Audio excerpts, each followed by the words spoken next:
Good morning, good afternoon, and good evening, everybody. Supatease back here again, and this time with a little bit of a twist. We're going to be playing some Balanced Druid, and in particular, some 2 versus 2. In this particular video, I am playing with a Holy Paladin, and I, of course, am running the Balanced Druid.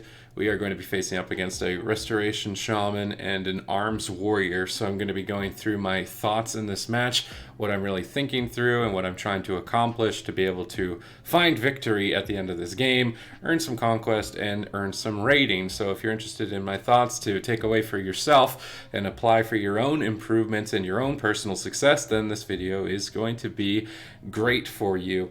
Now, in this particular matchup, I'm running the Mass Entanglement over the Bash. This is because my Paladin already brings in a Stun Beam Hammer of Justice, and because a Restoration Shaman has no way to escape from a Mass Entanglement Solar Beam.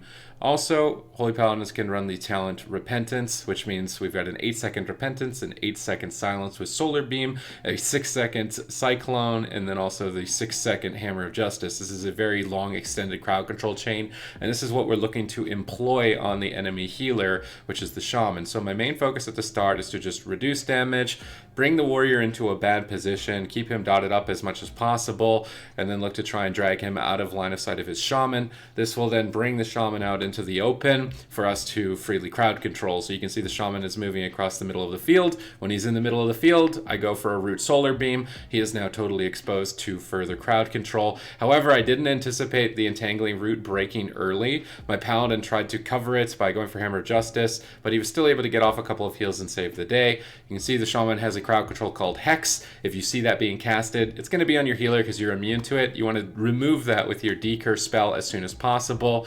However, you still want to be looking for crowd control while dispelling that, so you saw that I went for a Cyclone onto the Restoration Shaman, having worked through all of the interrupts. It was at this point in time that I realized the Paladin was running Repentance. I wasn't playing in voice. I would highly recommend it so that you don't make a mistake like I just did, where you dot up a target that was fully repented, as that will add a lot of pressure.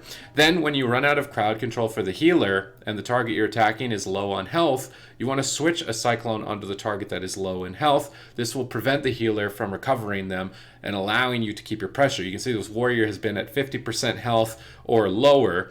And then another thing when you don't have crowd control, so right now 8 seconds away from another Cyclone, the diminishing return on that Gladius tracker means that I want to wait until that is over. I go for Mass Entanglement into Cyclone, and while I don't have crowd control available, I'm attacking the Shaman a little bit while I can't Cyclone the warrior to try and put pressure on 2 places and force bigger cooldowns or potentially even open up a kill opportunity. This has forced the Shaman to pop Ascendance and recover around the corner. Now, looking at my action bar, I see Mass Entanglement is available. I can use Solar Beam, Mass Entanglement, and I can Cyclone. So what I want to do again is what I did in the start, is start to pull the warrior away from the Shaman and attacking him as I do so. This way, the Shaman will come out into the middle of the field, and then I can look to execute on crowd control. But there's that Hex. He's casting a Hex, so I'm immediately targeting over to the Paladin, dispelling that.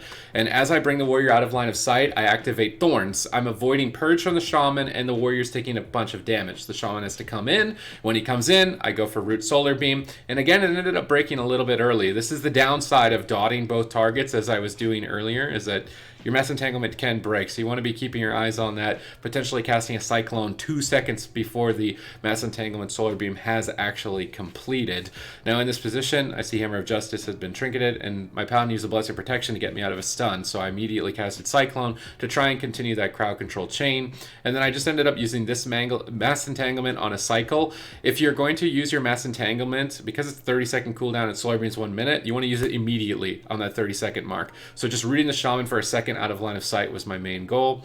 Dispelling Hex immediately, using Thorns when the warrior is connected to me, and then you can see I'm attacking both targets while there was no crowd control diminishing returns, baiting some interrupts and some cooldowns to avoid crowd control, such as the Grounding Totem and the Spell Reflect. This is what you want to do with your Cyclone before you go for your big crowd control chain. You see another big mistake there, not anticipating my Paladin's Repentance. This is due to a lack of voice communication. You definitely want to be having more awareness that I didn't have in that position, but regardless, my crowd control is available. I have Mass Entanglement, Solar Beam, and there's no Cyclone diminishing return, so I go for those abilities in combination. Then, as the Shaman is coming out of this crowd control chain, I'm going to look to switch it over to the warrior at low health. This is while his Rallying Cry, I believe, was active, ends up falling right as he comes out of the Cyclone, and he will end up dying as a result of that.